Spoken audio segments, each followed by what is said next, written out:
হবিগঞ্জের শায়েস্তাগঞ্জ পৌরসভার প্রাণকেন্দ্র জিয়াখাল একসময় কৃষিসেচ ও বর্ষায় পানি নিষ্কাশনের গুরুত্বপূর্ণ উৎস হলেও দীর্ঘদিনের অবহেলায় খালটি দখল ও ময়লা আবর্জনার স্তূপের কারণে বিপন্ন। স্থানীয় কৃষকরা বলছেন, পানির অভাবে ফসল উৎপাদন ক্ষতিগ্রস্ত হচ্ছে। কৃষিখাত রক্ষায় দ্রুত জিয়াখাল পুনর্খননের দাবি জানান তারা।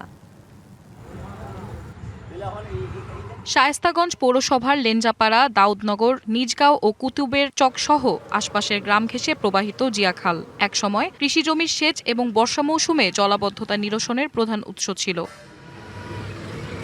১৯৮০ সালে খালটির খনন কাজ উদ্বোধন করেছিলেন তখনকার রাষ্ট্রপতি জিয়াউর রহমান। সেই থেকে স্থানীয়দের কাছে খালটি জিয়া খাল নামে পরিচিত। খননের মূল উদ্দেশ্য ছিল বর্ষা ও শুষ্ক মৌসুমে সঠিকভাবে পানি ব্যবহার ও পরিচালনা করা।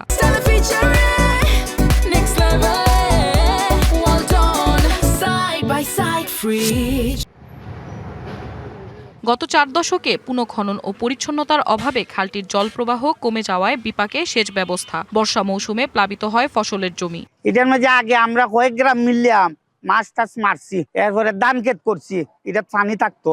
এটা বরাটের কারণে আমরা বাড়ি ঘরেও কি পানি উঠে। এটা আবার খনন করা হয়, তাহলে আমাদের কৃষক যারা আছে তারা উপকৃত হইব। আমরা অসুবিধা হয়, পানির লাই অসুবিধা হয়, কষা কিছু করতে পারি না। জিয়াখাল পুনঃখননের প্রস্তাব ইতিমধ্যেই মন্ত্রণালয়ে পাঠিয়েছে উপজেলা প্রশাসন। চূড়ান্ত অনুমোদন ও বরাদ্দ পাওয়ার পর খাল খনন কাজ শুরু হবে। জিয়াখালের বিষয়ে যেটা বলছেন, আপনার আমাদের শায়েস্তাগঞ্জ পৌরসভার মাঝে অবস্থিত। পৌরসভা থেকে স্থানীয় সরকার মন্ত্রণালয় থেকে তথ্য চেয়েছিল, আমরা পৌরসভা থেকে এটা তথ্য পাঠিয়েছি অলরেডি, এবং এটার ব্যাপারে আমাদের পরিকল্পনা আছে।